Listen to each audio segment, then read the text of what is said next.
What is up, guys? Welcome to the Delta Omega Dynasty podcast. I'm your boy Joey Medina, aka Carl Weezer69, coming at you live. Well, not live, but pretty close to live on a Wednesday afternoon to talk Delta Omega Dynasty fantasy football. Week 8 has come and gone, 1 week closer to the trade deadline, and 1 week closer to the playoffs. Lots of interesting things to discuss today. So let's just get into the scores from last week and dive in and let's do it. Let's do it. All right. So up first, we have Lou as the top scorer, beating Max 149, basically 150 to 60. Next, we've got my team beating Irv's team 138 to 101. Then we have Dakota beating Hunter 121 to 93. Trevor beats Jansen 119 to 102. Riley beats Kyle 114 to 98. And finally, Tommy beats Liam in the last game of the week 73 to 48. Those are some pretty good scores right there, right? Half the league puts up 100 points. That was very nice to see. Very nice to see that points were a flowing, and it resulted in a lot of interesting storylines. Um, so that's where I'm at right now. So where do we begin from last week's games? So let's take a trip to the league tab on the Sleeper app, where if you scroll past the matchups, you will find perhaps the most exciting storyline of the week, which is the standings. This is where I want to start. And boy, am I excited, right? We, of course, definitely have to talk about Trevor, who, by beating Jansen, elevated to the top spot into CTBNL, conference to be named later. Um, this was a huge game, and Trevor came away with the dub. So here's what I'll say, right? Bye weeks were absolutely crucial in this game. I understand that both teams had impact players out. Austin Eckler was out for Trevor, and Patrick Mahomes was out for Jansen. However, I believe we might end up seeing this matchup down the line in the playoffs with both teams at full strength, and I would be most certainly here for it. Um, so, yeah, you probably already knew that. Looking at the tab, you could gather all that data that I just said, all that information, and you already know that stuff. So, why am I bringing it up, right? Well, frankly, I need to talk about Jansen's ceiling, right? And I get it, high floor, low ceiling, but that team name just might be 100% spot on.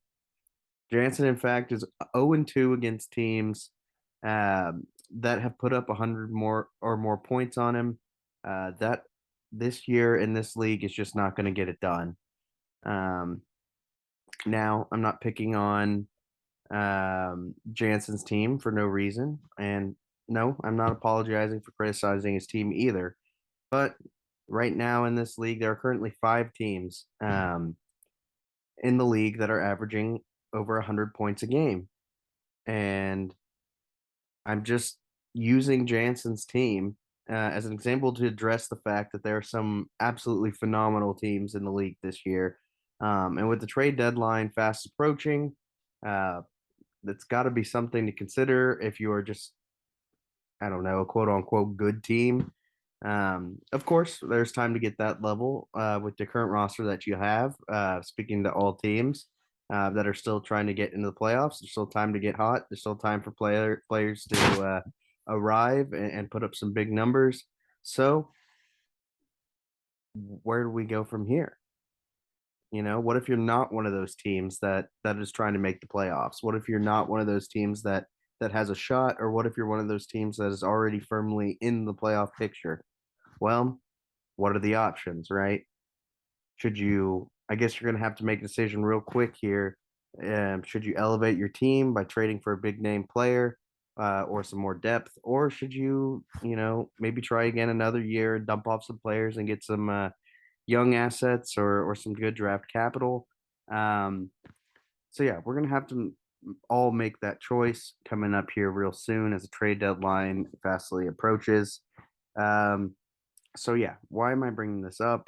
Well, as we transition into a perfect segue, um, here is one player from every team that, in my opinion, could be moved. before the trade deadline. Now, this does not mean that they will or that they are available to be traded. This is just my opinion. And some of these were harder than others. As I was trying to, I don't know, I was trying to, get into everybody else's head and be like, no, I won't trade this guy, or I'm not going to trade him unless it's for a good price. So bear with me here. Some of these you may agree with, some of these you may not. But these are just one player from each team that I think could be on the move, or I don't know, probably should be on the move or at least on the block for each team as we get to the trade deadline. So we will start from the contenders, the better teams in the league, and then we'll work our way down to the rebuilders. So at first, we've got my team, and the player I selected for my team is Leonard Fournette. So yeah, like I said, bear with me with these contenders, as consistent starters aren't likely to be moved, in all honesty. But I have Leonard Fournette as the player pick for me.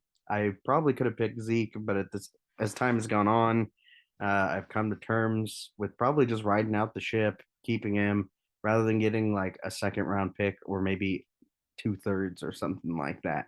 Um, However, I did in fact choose Leonard Fournette as a tradable player due to what he can be used for.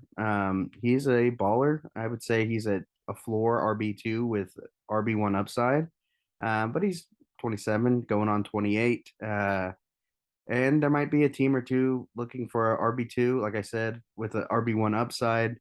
Um, to maybe fill out the rest of the rosters. But this could be a guy that I could personally use to, I don't know, get another high end receiver or just anyone, a high end player that I could plug and play in my flex for the rest of the year. And then maybe perhaps ride with CMC and Swift once he gets healthy at running back from here on out. This isn't really something I really thought out as I just kind of thought of this segment as I was writing the script. But I don't really hate the idea now that I've just spoken out loud for the first time. But we'll see. More often than not, probably going to be staying put because I'm going to doubt that a lot of people are looking for him to be on their team. Moving on to Trevor, I picked Traylon Burks as Trevor's player. And I, like you guys, have had an interesting opinion of Traylon Burks throughout his time as a highly touted prospect to a actual NFL player. He went from top three, a lock at top three in the rookie drafts, to falling down to number 5 in the actual rookie drafts. And he now has been on the IR for at least 3 weeks, if I can remember correctly. And looks like, I mean, I haven't looked it up, but I'm going to guess he's probably going to be back by the end of the year. This is a young wide receiver that, even if you have Robert Woods ahead of him on the depth chart, he's still a 1 to 2 option on a team that's likely to win their division. Um, and I would imagine teams in rebuild phase probably wouldn't hate to add a guy like this on their team just for the upside. The fact, the only drawback is the fact that he hasn't eclipsed the 10-point mark since, ever. He hasn't hit the 10-point mark in his rookie season, but the potential is still there, and that's what you would be buying if you were buying this off Trevor. Now, you know how Trevor is. The trades are hit and miss, but I would think that Trevor could maybe use him to upgrade at either tight end or wide receiver to help him go on a championship run. Um, so yeah, I don't know. This is just kind of what I thought because there's no way he's trading any starters. Um, you know, how can he get better? Probably trading his young assets, and Traylon Burks is one of his young assets. That's pretty redundant, but yeah. Moving on to Riley, who I have picked Antonio Gibson. And what I'll say is Riley, picking a player for Riley was hard as he virtually has no holes on his team and he has a plethora of draft picks, but he does have a ton of running backs. I would assume that he wants to see J.K. Dobbins at least a little bit longer, if not for at least one more year. Um, and he might, or I mean, like if he was another year in the league, he might be the choice that I'd pick for this player or for this team. But I don't know. But in Gibson, if you're a rebuilding team, you have a guy who is number 1 young, number 2 affordable, and I would say number 3 would be somewhat productive. I mean, he's not too bad, 8 to 10 points a week at least. Um, as far as Riley goes, I think I could see him using him to upgrade a position to either get more depth or even more picks if he wants it. Um, but when I just take a look at the grand scheme of things when it comes to Antonio Gibson, I got to think he's got to be at least viable for some teams that could use some running back youth. Um, but I'm not very confident in this prediction. This is just the player I picked for Riley's team. Moving on to Jansen, who I have as Darren Waller as the player that I could see move. So not sure how much. I'm not 100% sure on how much Jansen could get for Darren Waller, um, as he's been hurt the last couple of years and he's 30 years old. But maybe a team like Trevor could step into the arena or step up to the plate or whatever metaphor you want to use and pick him up and get him from Jansen. Jansen, as we all know, has George Kittle as well, who should be a must-start player with that new Niners offense that has Christian McCaffrey and Deebo Samuel, which should create a lot of good matchups for Kittle and allow him to eat. Yeah, I don't think Jansen would trade Waller, but I think it makes sense for somebody that already has one of the elite players at that position. Moving on to Tommy, I have selected Nyheim Hines, newly acquired Bills running back Nyheim Hines. You know, perhaps someone maybe would want to buy the Bills hype, but then again, he's already on Tommy's team where the Bills hype epicenter is. So I'm not too confident in this move. Maybe Michael Gallup would be a better pick, but I don't know any contender that's going for Michael Gallup and being like, oh, I feel good playing him. But who knows? They both could be off the block, untradeable. They both could be tradable, but you never know. That's just the one I picked.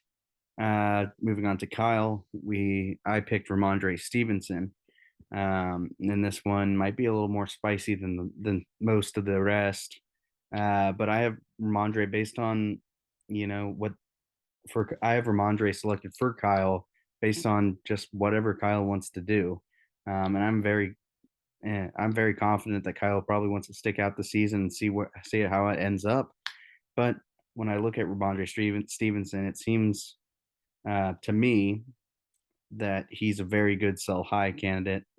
Um, he's very talented, um, but at the same time, I have to think that he might be having some of the highest trade value that he might get throughout his entire career right now. Um, Kyle could turn him into depth. I'm bet you he could probably get a Kareem Hunt style player mixed in with, I don't know, second or third round pick. I know he's not going to move off them, but still, it's another direction if he wants to continue to play for this season, or he could, you know, trade him off for picks if he feels like, man, I don't know if I can compete with these top four teams in the league. Might be able to get some good value off of him right now. So for Kyle, I have Ramondre Stevenson. Moving on to Lou, I have Amari Cooper selected for him. Now, I know what you're thinking. It's no secret that Lou has been wanting to get rid of Amari Cooper for a very long time, and now seems like a really good time. He's playing well. Lou doesn't really need him as he's got Waddle, Jefferson, Terry, DJ Moore. I don't think he needs him at all. Um, and any contender looking to beef up the receiving room should probably be in play for him. This one is a little more obvious than the rest, just because of what Lewis has um, without him. So yeah, I'm looking for Amari Cooper potentially being on the move by the deadline. Moving on to Irv, and this one, as we're getting lower and lower, might be someone to give up, might be a change in opinion to maybe give up on the season. And I picked for Irv, I picked DeAndre Hopkins. That's why I kind of just prefaced that with what I just said. Irv is very much still alive in the playoffs. I wouldn't recommend trading him, obviously, if that's still the end goal. But um, if he does, in fact, drop a couple or maybe two out of the next three. Well, I guess the deadline um, would be over by then. But I would want to say if he loses this week, maybe you think about shipping off Hopkins as your focus most likely will change from this year into next year. Maybe he can get some more picks. I bet you. I mean, Hopkins is 30, but Devontae went for first and a second, and I get it. There's tiers, but they're not too far off, right? That's not too bad of a haul to get in return if it's out there. Um, but like I said, if he's still going for playoffs, he's going to keep him. So I just thought it would be interesting just to kind of think about that for a second. Uh, Moving on to Dakota, we've got Rashad Bateman. Honestly, Dakota's was hard because he's got some young guys. He already sold a couple of his key players that I probably would have put on the list. But I did in fact put Bateman, and just because he shipped off Allen and Herbert, right? But if he wants to go take a stab at playoffs, maybe he wins one this week and it's like, man, I'm right on the cusp, or maybe it's even possible that he could be in the playoffs at the end of this week at that 6 seed. Maybe he trades Bateman, and train maybe he changes Bateman into somebody a lot more productive, as Bateman is still young and has a lot of potential. I would say he's just been hurt. Moving on to Max, where I have Allen Robinson. Now that Devonte Adams is gone, and that was my pick, but Max has a pretty young roster for the most part, outside of a few players. And A Rob just no longer fits the timeline. Not exactly sure what Max could get for A Rob at this point, but maybe another second round pick or multiple thirds could potentially give Max more buying power as he uh, goes into rebuild phase. Maybe these picks can be combined to help his roster grow and make it more of a reboot phase rather than a rebuild. So yeah, Max, I got A Rob. Moving on to Hunter, who I have selected Chris Godwin as a player that potentially could be moved. But yeah, similar to Max, Hunter is a relatively young team. He doesn't really have a huge need for a 26-year-old wide receiver. I get it. He might be, well, he's definitely the two in Tampa, but still 26 years old.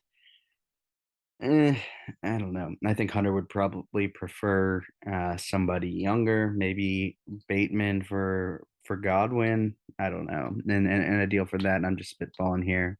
But knowing Hunter, I would probably guess the price is kind of high for Godwin. I'm talking like maybe a first round pick. And I don't think that a lot of people would give that up unless both of their receivers just died.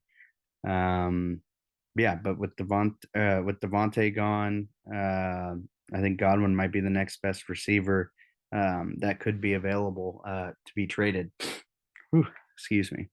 And finally, that brings us to Liam, who I have selected as Brees Hall, as a player that not could be moved because he won't be moved, but somebody I'd think about trading. My first line here, excuse me for a second. So, uh, my first word here on the script, I say no way, right? And I think I'm correct. I think there's just no way. Liam loves him too much. Um, he's a very good player. He's what you want when you're picking number one overall. However, I will say this: if I could get two plus first round picks, I would hit smash accept on three, but two plus some change, like a young player and maybe a couple thirds. Um, I don't know. That's got to end up pretty good for Liam, who's just it at this point wouldn't hurt to just keep stockpiling picks. But I get it. You're going to draft a guy just to trade him to hopefully draft a guy that's similar. Um, but I just think it would be something interesting, like that he could fully rebuild. And I think this would be an interesting avenue. But trying to put myself in Liam's shoes, who's won, I think, like 4 games through 2.5 years in this league, probably wants to have these good players on his team. Um, as something to be invested in as the years go on. So yeah, he's already got some picks. So yeah, like I said, he's definitely going to keep him. Like this isn't even like a discussion, but just something that I thought I'd spice it up for the last one here. Um, so yeah, Brees Hall, more of a no way reaction kind of pick here, but if he did get a huge haul for him, I don't know. I wouldn't hate it. I wouldn't hate the move. I get it. I'd get it. So yeah, there you have it.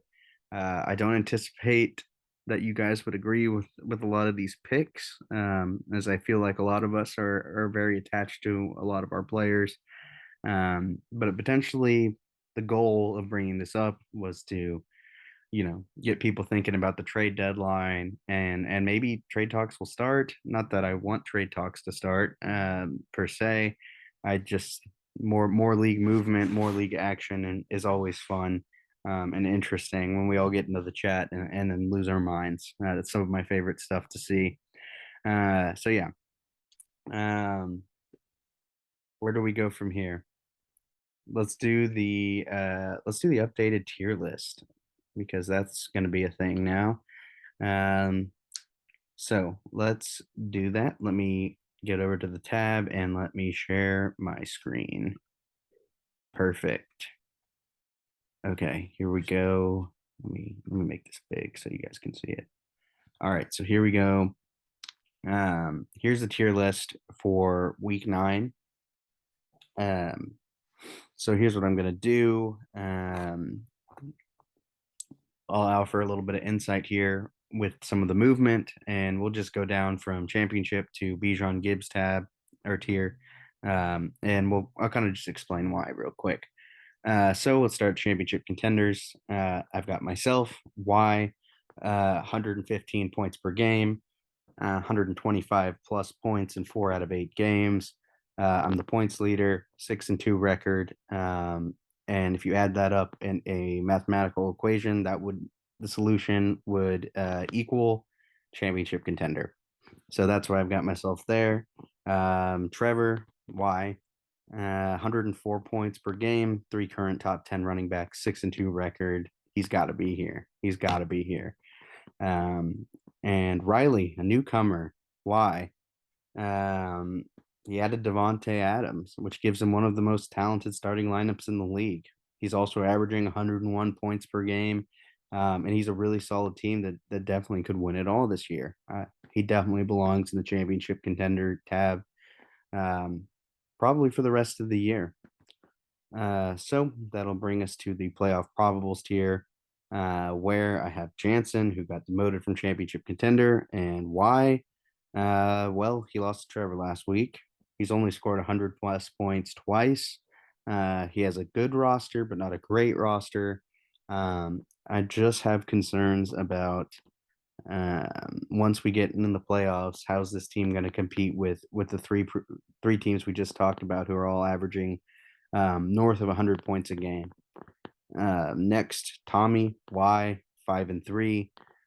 Dynamic young players. Could be a year too early for this team to make any real noise, potentially, but this team is in the driver's seat currently for playoffs as we speak.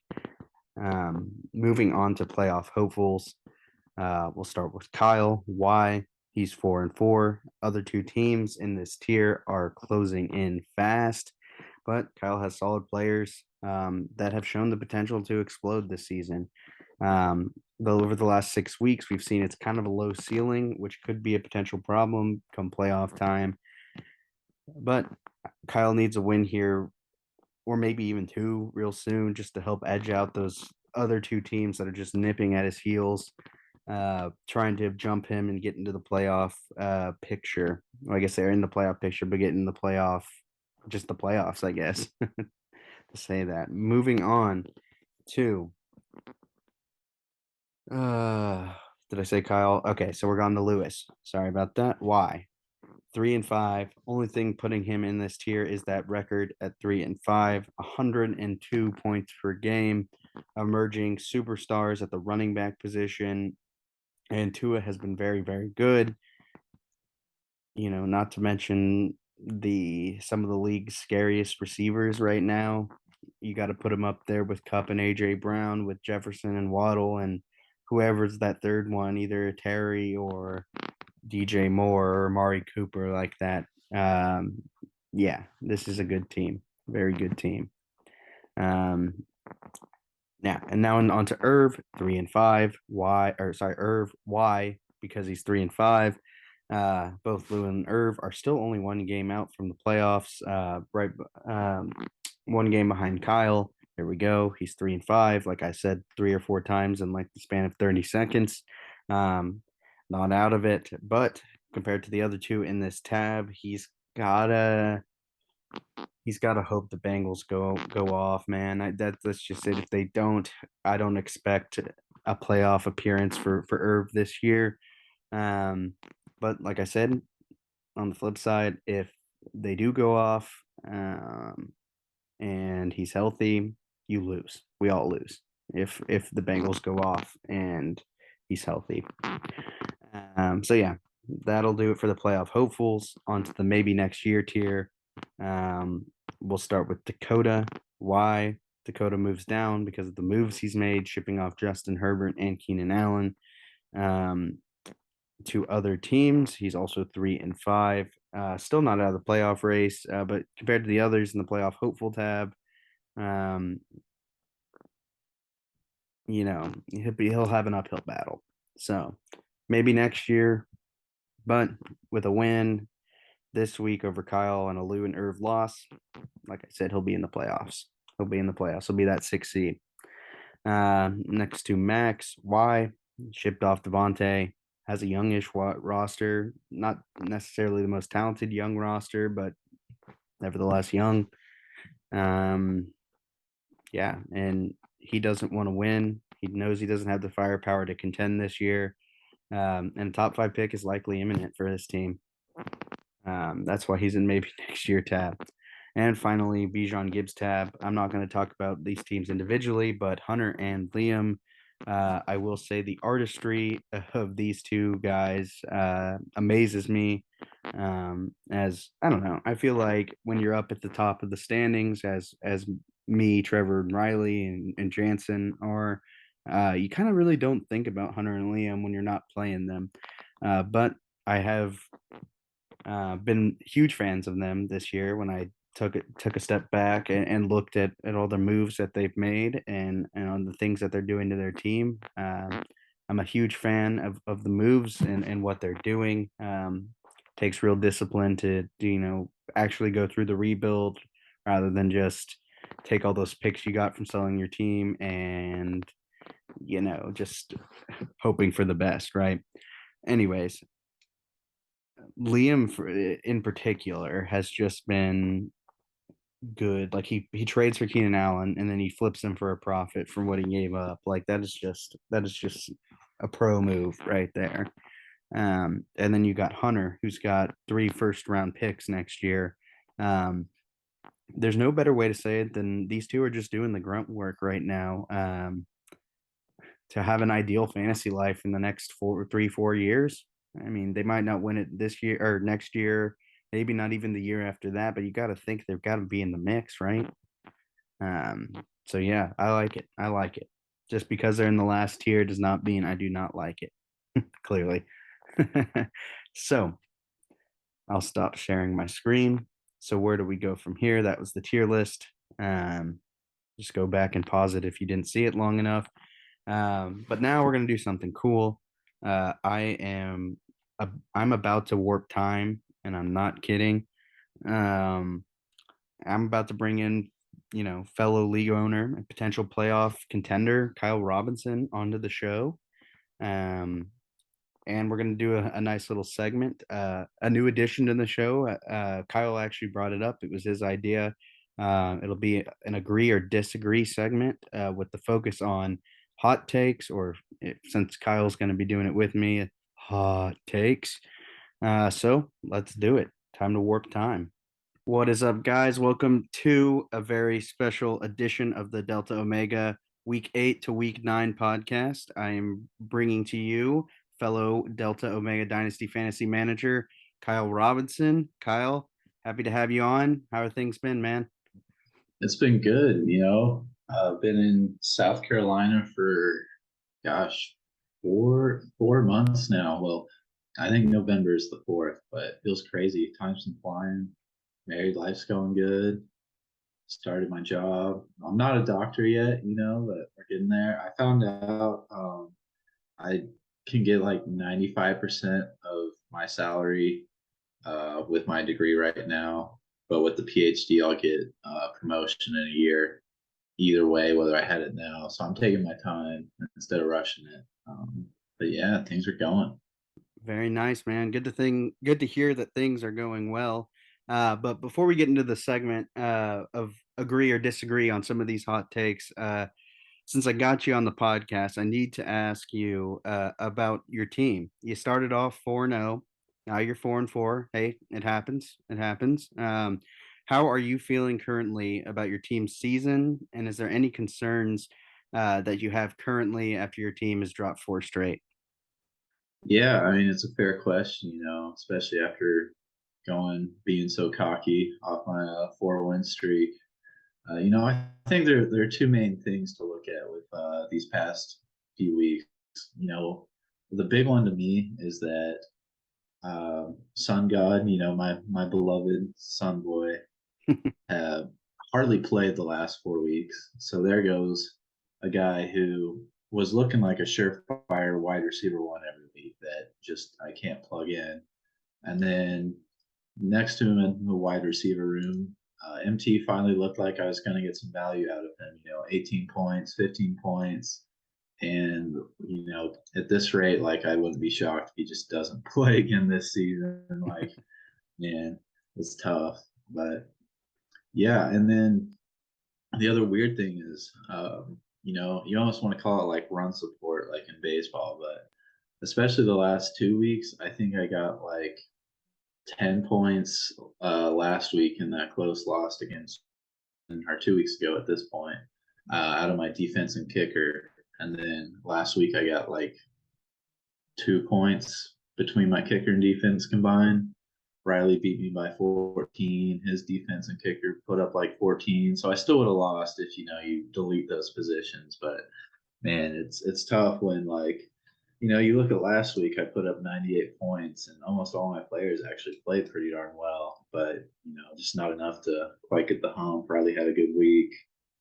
Um, and as far as what's next, I've got a few winnable games on the schedule and a few tough ones. It's pretty balanced. I think the hope is I can squeak into playoffs. Worst case scenario, I've got a couple young running backs. Ramondre, AJ Dillon. They might be the guys next year. So I feel pretty good riding it into next year, regardless. Very nice, very nice. I don't disagree with you there. Although, what I will say is, earlier in the show, I did a segment about one player from each team that I could see potentially being moved. Um, and I already know that you're not going to like what I said about your team, about which player. I said Ramondre was a player that could be moved just because of his value at the moment is very good. And I don't know. I've been bit by too many players that I forgot to sell them or I just didn't sell them in time. So I that's why I kind of put him on there just as a disclaimer when you watch this back. But so let's just move on. Real quick, Oh Joe. yeah, go for it. Sorry. I don't know if I think me and Dakota are the only ones who know, but Ramondre almost got moved. So I made that trade for Justin Herbert, but maybe like week four. It was a little bit ago. I was really feeling the QB needs. That was back when I had freaking Ryan Tannehill and Matt Stafford putting up like 10 points a week, right? Yeah. So I was trying to get a trade in, and I basically just asked Dakota, "Hey, what's the price on Jalen Hurts? Because he's been playing great." Um, and it got down to I think it was Ramondre and a second and something minor, like a third or something. And he's like, "Yeah, sounds good." And he's like, "But Herbert's on bye this week, so you mind pushing it off to next week?" And I was like, I guess." And come a week later, Hurts puts up another like 25 points or something. Herbert's still not looking like he's ready to be a surefire QB1 again, and he backs out on me. So it almost happened. It happens. Hey, you heard it here first, right here on the Delta Omega Dynasty podcast, right? Uh, so yeah, let's move on, I should say, to some hot takes. I'll kick us off, if you don't mind. Agree or disagree, Kyle? The 2022 Delta Omega Dynasty League winner will not be named Joey, Trevor, or Riley. Agree or disagree? Man, that's a really hard one to agree on. Uh, I'm gonna disagree because the only other people I see winning it is me and Tommy, but those are small shots. Me and Tommy both have rosters where if everything goes right, yeah, we can put up 130 points, but there's a lot of question marks. Tommy's got a weird roster where half his dudes are, realistically wide receiver twos or RB2s, but they can have those good weeks. And my roster is, a lot of timeshare guys, twos, injured guys. But yeah, I'm going to disagree. I like that one, though, to start us out. Yeah, you go. All right. So just to break it down, I've got a couple that are league related and a couple that are not. So I'm going more of a cold to hot here. Well, at least I think that's the order. We'll see. This one could be spicy depending on your beliefs. But so my first one is agree or disagree. Should the Super Bowl be played on Saturday? Did you say the Super Bowl should be played on Saturday? Yeah. Uh,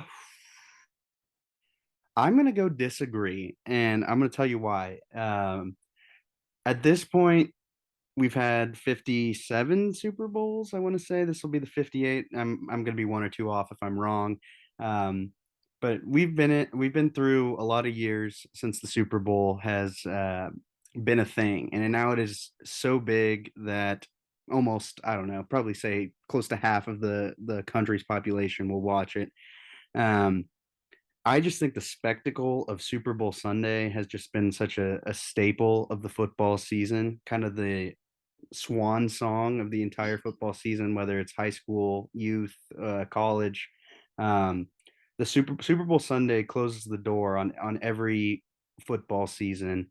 Um, and I see where you're coming from because Saturday, people don't have to go to work the next day, and whatnot. But I don't know. That's a big change. That is a big change to make. So I'm gonna have to go with disagree for the moment.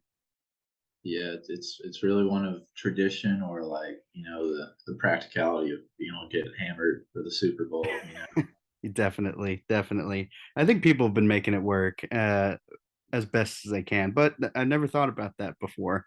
Um, but that's a good question. All right. So, agree or disagree?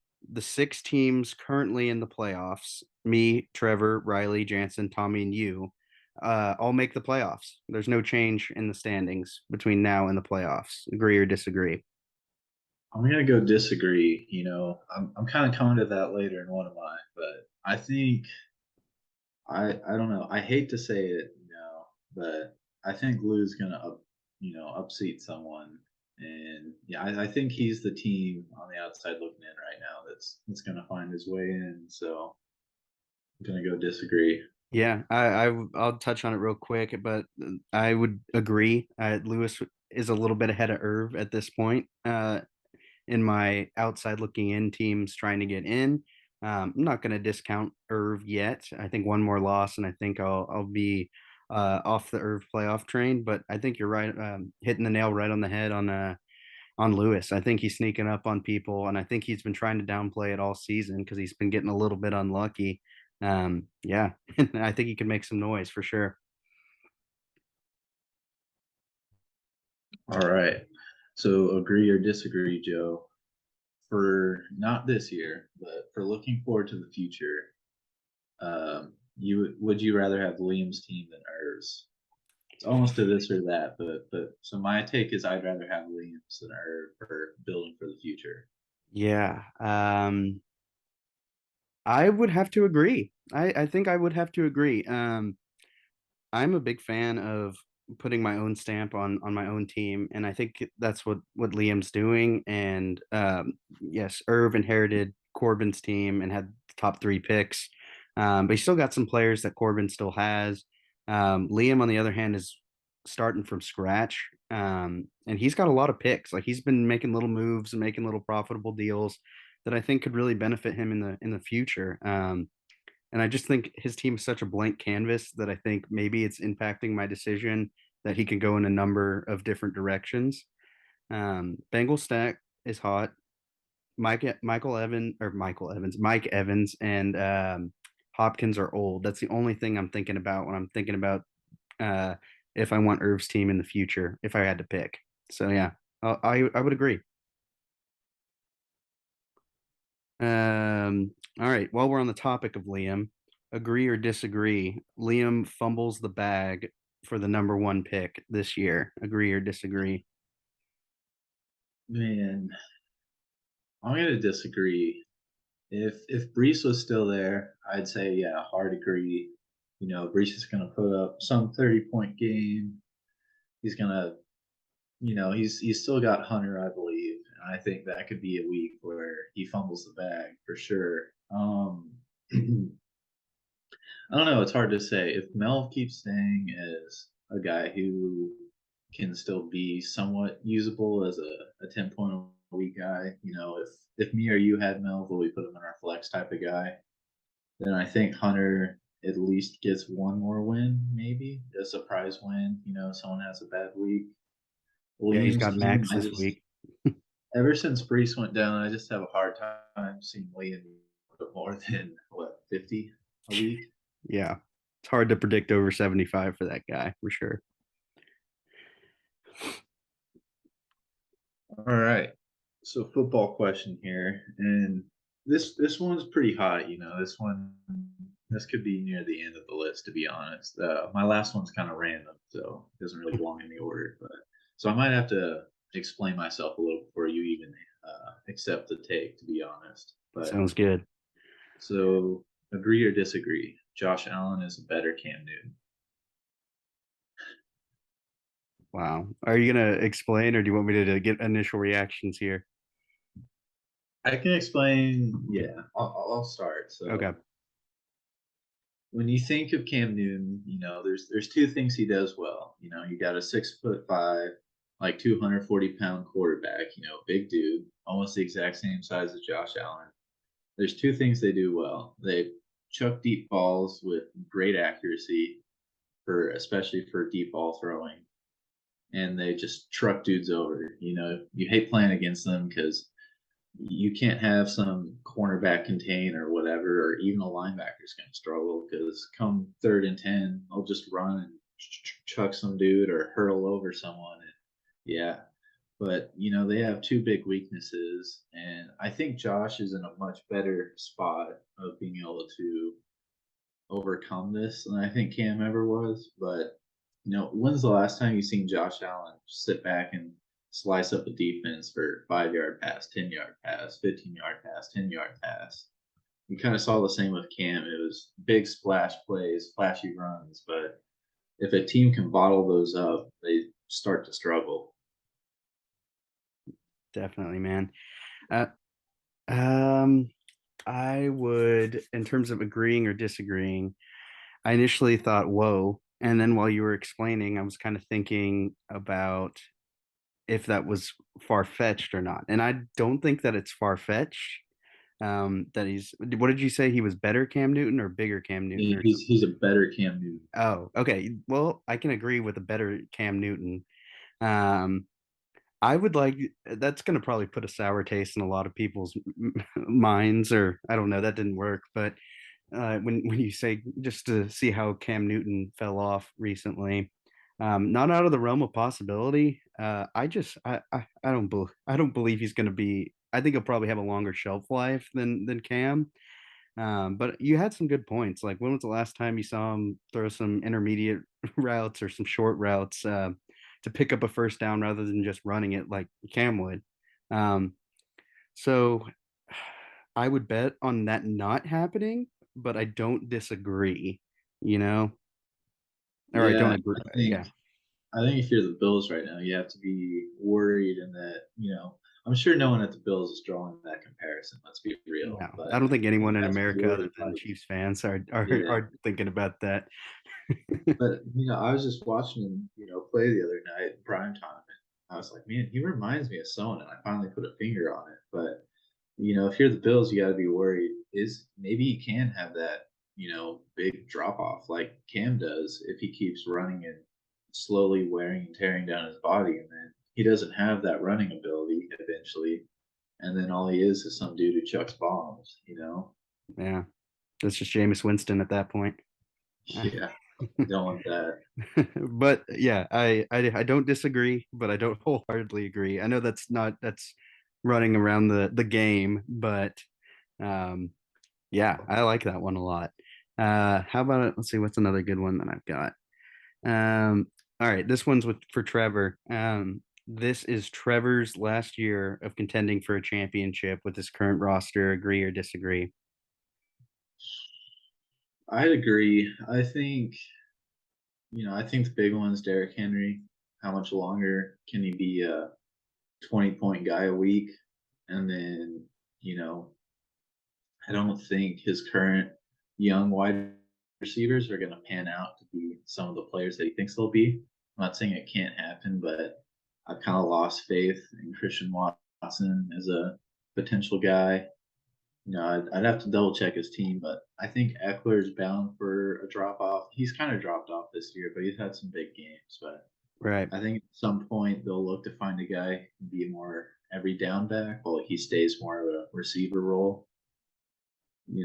And he's got to find a tight end at some point to help his contending window, stay open. Maybe he can snag one in the draft, but I'm not even sure he's got a first round pick.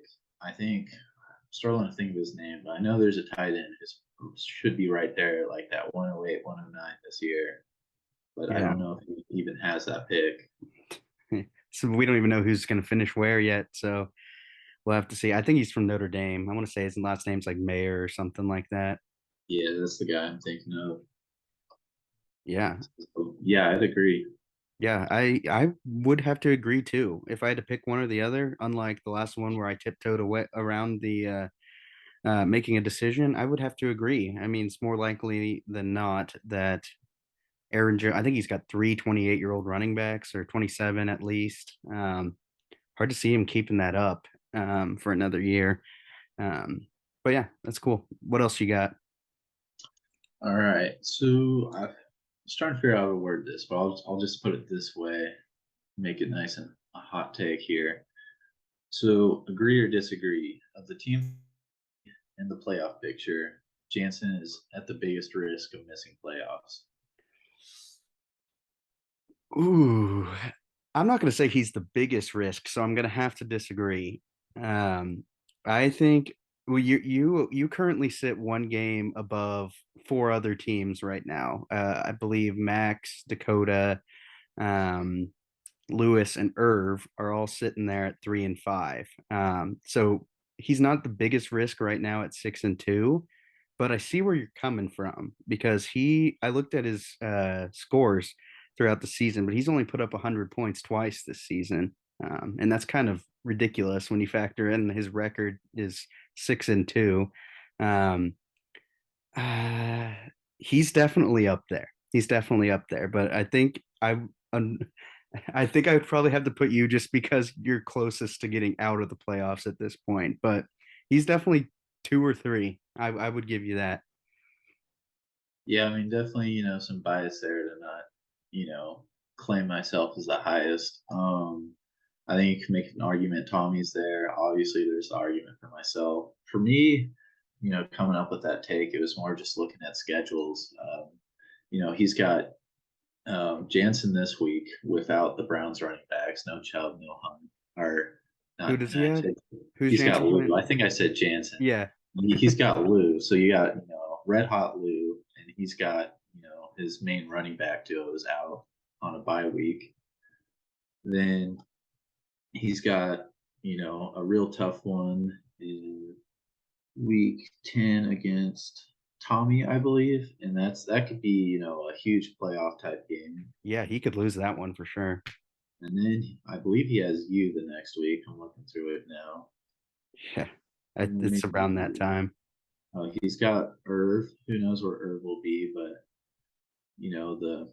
the Bengal stacks got Pittsburgh again, so they could be out for blood for after that week one. And then he's got you, and then he finishes with Riley in week 13, and he finally gets a break of Max's team in week 14. So Whew. realistically, I would, if I was looking at completely unbiased, I would say, yeah, it's got to be my team.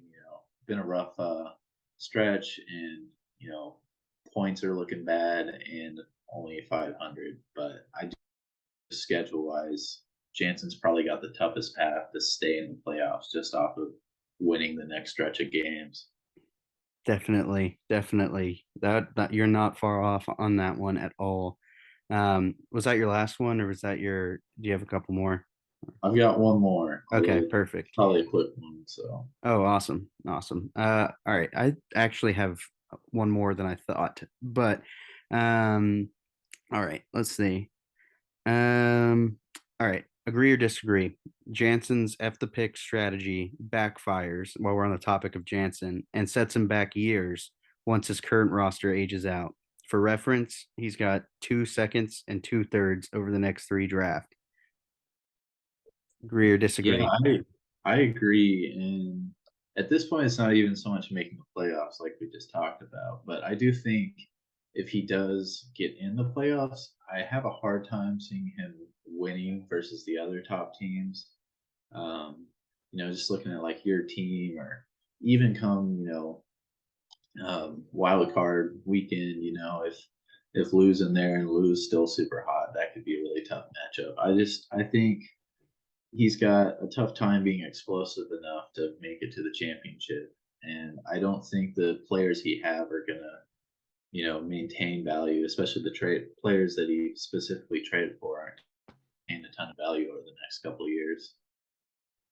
Definitely, definitely. I'm with you there. It's just a lot. I mean, I was just even thinking if he decided to sell off his team and accumulate some picks, um, what is he going to get? I think he might be lucky to get a couple seconds for a couple of good players. And obviously, he's got Chubb, he's got Mahomes, who I think is worth a first round pick in Dynasty, one of the few quarterbacks I would say so.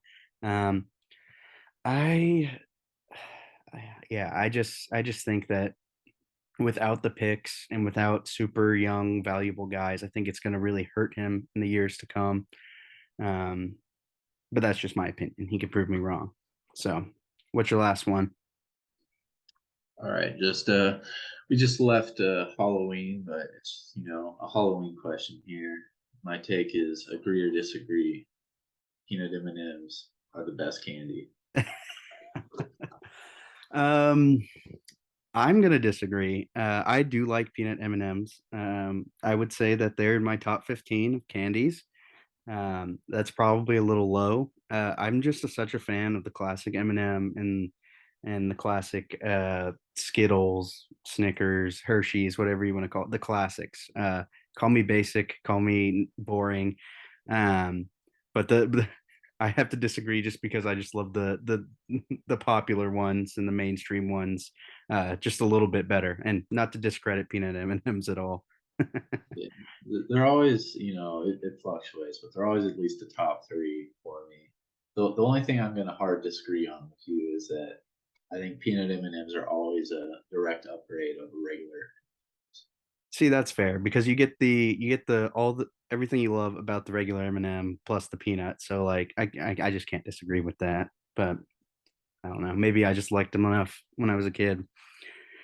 Anyways, last question I got for you. I'm not going to win that peanut M&M battle. I can already tell. I'm going down a slippery slope. Last question. All right. Agree or disagree? There is at least one team left this year that doesn't lose another regular season game.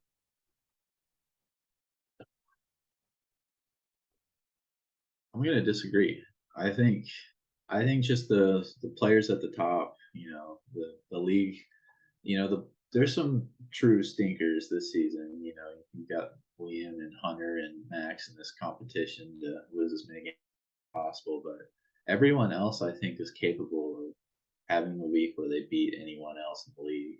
Um, and I don't think the schedules are stacked in a way where you know, you've got a pretty easy one, but I think for the most part, the schedules are stacked in a way where it's very possible that everyone gets at least one more L this year. Yeah, I would actually have to agree with your disagreement there. Um, I just think this year's league is just so good compared to the last couple years that we've done it. I just think there's at least three or four incredible teams. When you take a look at, you got mine, you got Trevor, you've got Riley, who have all been racking them up. Of course, you and Tommy are capable of exploding at any time.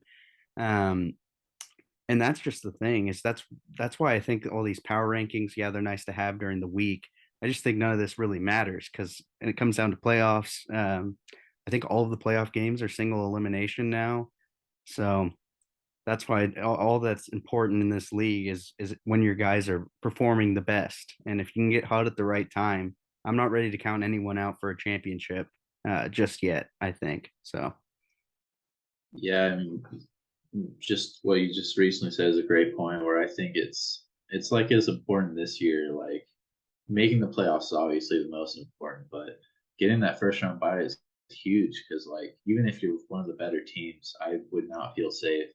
No matter how good my guys have been playing, if I have to play a third playoff game to win the championship. yeah, definitely, definitely. So you got through all yours? Yeah, All right. I got out of through all the mine. takes. I got through all mine. So there you guys have it. That is the agree or disagree hot take edition with your hotness right here in front of me. Um, yeah, Kyle, thanks for coming on, man. Always fun to have people join me on the show. Um, good luck the rest of the year. Well, thanks, Joe. I think we got 2 weeks until we got a tough matchup, so stay tuned for that. Tough matchup, you and me, and yeah, it was great being on. Maybe I'll have to join you again in a few months for some more hot takes or something. Sounds like a plan, man. Take it easy, Kyle. All right, see you, Joe. Catch you later, man. All right, so we are now back on the regular podcast. Always good to have one of you guys on the show. Great to talk to Kyle. I assume some interesting hot takes were brought up and discussed. Those are always so much fun.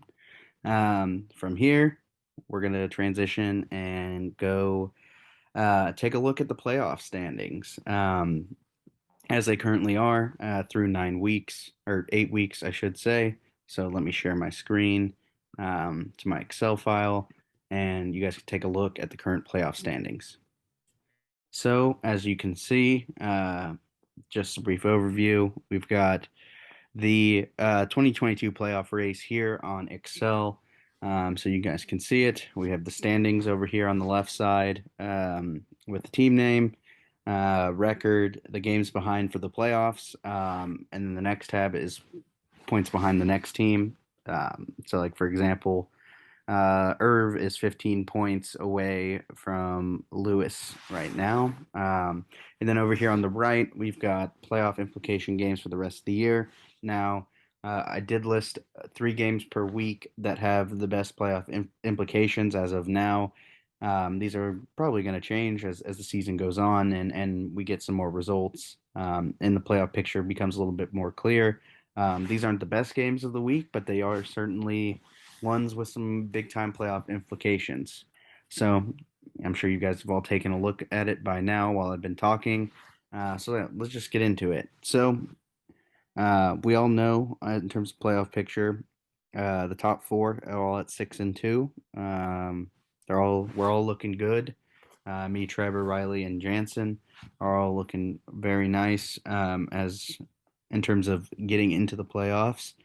Of course, we still have to play a lot of each other, so that'll be fun. So the records probably won't be the same for very much longer. And then we go to Tommy at number 5, who's only 1 game behind the top four. I know it doesn't say that, but um, for the playoff race, I figured might as well keep it for just playoffs, right? And then you have Kyle rounding out the rest of the playoffs at 4-4, followed by Lewis, Irv, Dakota, and Max, who are all shockingly one game behind the playoffs right now. But as you can see, Lou has the point advantage on Kyle by a lot and by default. So also does Irv. So that is also something worth noting.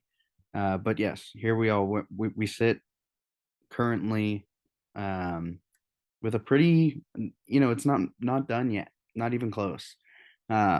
So we look to week 9, like we're about to do when we go through the regular week 9 predictions and week 9 matchups part of the show. But we do have versus Tommy, which is a 4 versus 8 match or 5 versus 8 matchup, which is very interesting.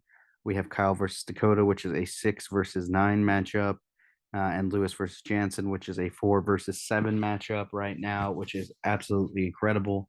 I will be updating this throughout the rest of the year, so it will be a permanent fixture of the show until the end of the year. So yeah, there's a good idea of where we're all standing right now. Very cool, very exciting. Uh, very interesting to see that Max is only one game out of the playoffs right now, but he is 147 points from Dakota, so it's not looking too bleak, or not looking too bright. It's looking pretty bleak. There we go for Max there. But yeah, pretty interesting stuff. I don't really want to touch on it too much, and there's really not that much to talk about it. It's more of something to just look at and see where you stand. But I'm very excited for the rest of the games, the rest of the weeks this year.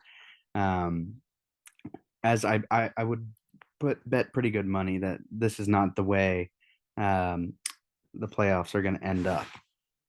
Definitely could, but I'm not going to bet on that. So as we go back to normal, here, let us go um, into next week, which is week 9, which we can talk about. But before we get into week 9 matchups, we need to talk about last week's predictions, which I did go 4-2 in, bringing up the season total to 29 wins and 19 losses in terms of accurately predicting each matchup. Currently 10 games above 500, and frankly, I'll take it, and I'll leave it at that. So now let's go on to week 9 matchups for this week and the remaining weeks of the season. This is going to be kind of the format of how I go about talking about the current week matchups. Um, so you know me, and I'm going to do my favorite thing in the world to do on these podcasts, which is in fact making a list. That's right. A list. Like I said, from now on, this is how it's going to be for current week matchups. And what I'm going to do is I'm going to rank every matchup 5-1, with 1 being the best game and 5 being not the greatest. And I know what you're saying, and I know that there are 6 games per week. But do not fear, that game will still be included. It will not make the top 5 list. However, it will make a list of its own, as I will be paying homage to Riley and dubbing that game the little stinker game of the week. Uh, should be pretty fun. Um, so let's just go. Let's just start from there, and let's get it going. Week 9's little stinker game of the week is me versus Liam. This is a 1 versus 12 matchup in the league. Um, this matchup should have little to no intrigue, barring a major underperformance from my team. Right? Um, I don't feel like I really got to say much more after that. Notable buys. I have Christian McCaffrey on bye week this week, and Liam has Russell Wilson and Cortland Sutton, which is not good for him. But maybe it is for that number 1 spot. And as we transition into what's at stake for this game, nothing really other than my number 1 ranking possibly being in jeopardy of the power rankings. Just if I don't outscore the winner of Trevor versus Riley, We'll give people something to think about. And, I don't really care about being one or two or three in the power rankings. As long as I'm up in the playoffs, I'm not going to complain. So with that being said, I'm picking my team to win 104 to 61 in this matchup. And here we go. Top five games of the week right now. At number five, we have Hunter versus Max. This matchup does in fact get the edge over mine and Liam's game, just because what is at stake. And what is at stake is definitely draft positioning. Hunter wins and wins by 15. Max would fall to the 11th in the standings, and Hunter would move up to 10th. If Max wins, it's likely he will be picking no earlier than three.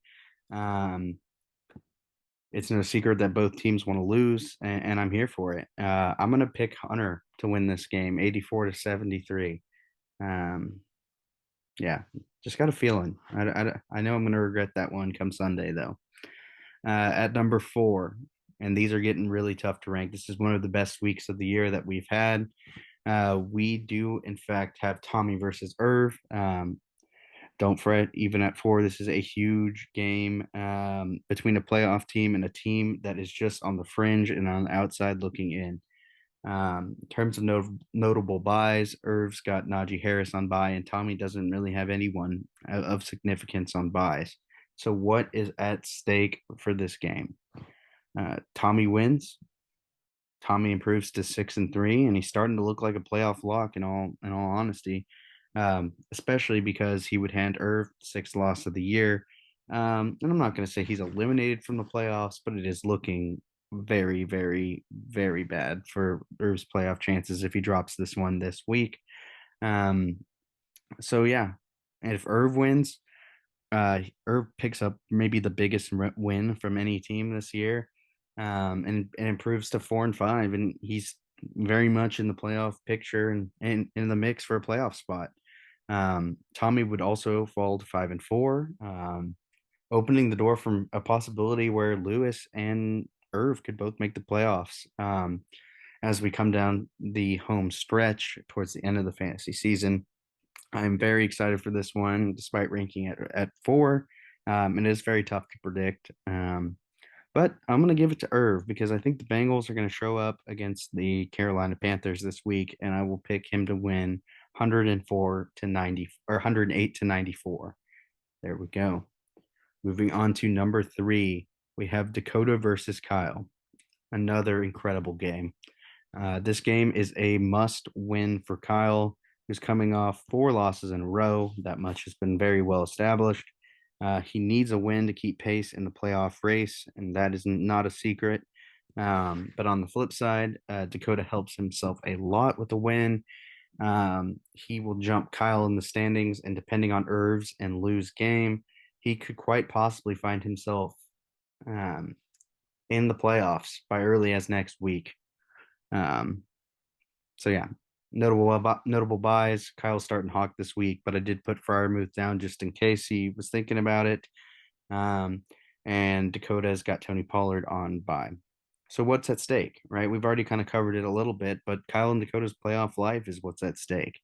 Um, with a loss, both won't be dead, but a loss hurts Dakota way more than it hurts Kyle. But it is what it is. Someone's got to lose, and it's going to be an uphill battle for whoever loses. And because especially if Lou and Irv wins, Kyle's going to be not only looking to see if he win his games, he's going to be starting to look to see if Irv and Lewis are winning their games as well. So this is a big game for sure. I'm going to pick Kyle 102 to 93. I think he gets the win that he needs. Moving on to number two, we have Lewis versus Jansen, and the great games keep coming and keep going this week as 3-5 Lewis takes on 6-10 Jansen, or 6-2 Jansen, I should say. Um, I have this one slightly over Kyle and Dakota's matchup because this could be the week that Lewis can make the playoffs, enter the playoffs. He's been scorching hot lately, and now he finds himself matched up with the 4 seed right now in a 6-2 Jansen. Um, in terms of Jansen, he can really establish himself. as one of the league's best teams with a win over an opponent like Lewis's that's put up incredible amount of points all year long, especially the last couple. Um, Notable buys: Lewis doesn't have any starters on buy. He does have Amari Cooper on buy, I believe. And Jansen has Nick Chubb on buy, which is not great. So yeah, like I said, without Chubb, it's got to be a hard one for Jansen. And the predictions before the game start kind of reflect that too, as he's an 18-point underdog in this matchup. Um, might not be as close of a game as Kyle and Dakota's is projected to be, but these implications are very, very big. And I'm just a little bit more interested than Dakota versus Kyle, which I am beyond interested for. Um, but I'm gonna pick Lou to win 107-91 in this one. And finally, at number one, no surprise here, but it is Trevor versus Riley as the number one matchup of the week. 6-2 teams, perhaps vying for the number one overall spot in the power rankings. Riley will be debuting his new receiver tandem of Devontae Adams and Stephon Diggs, while Trevor gets Austin Eckler back from the bye week. Both are comfortably in the playoffs as it currently stands, but this is one of those games that you can't help but thinking about. We might see this one come playoff time again. And this is awesome, and I cannot wait to see who comes out on top in this one. In terms of notable buys, Riley has Saquon on buy, which is kind of a big blow, and Trevor has Debo and Ayuk, which I haven't checked his lineups, but the only other two receivers I can remember that he could possibly start are two Chiefs receivers. Could be a really good move that he had to make, or it could just absolutely hurt him. At the same time, uh, as I pulled up the matchups, while I was trying to figure out who Trevor was starting in place of Debo and Ayuk, I am noticing a lot of green matchups for Trevor this week. Um, and it's not that Riley has hard matchups; it's just there's not as many easy ones, according to um, I don't know the data through 8 weeks on their opponents of both these players. Um, and so maybe for that reason, I'm leaning towards Trevor a bit. I think I might just do that. Trevor's matchups are leading me to believe that he gets the win. Let's call it 122 to 106. Not like those score predictions ever matter, but I like to be in the ballpark at least. But yeah, that'll do it for week nine. Number one game of the week: Riley versus Trevor. Should be heat. Lou versus Jansen. Dakota versus Kyle. Tommy versus Irv are all incredible games. Of course, Hunter and Max and me and Liam are also going to be. They're also going to be, I guess, there. I guess they're not going to be great games. I was about to say that, but that's just not true. Um, but at least four games this week should be really, really good, and I am super excited for it. So yeah, that'll do it. That'll do it for the week 8 to week 9 podcast. Thank you guys again for riding with me all season. I'll see you guys here again next week for week 10 or week 9, week 10 podcast right here on the Delta Omega Dynasty podcast. See you later, guys.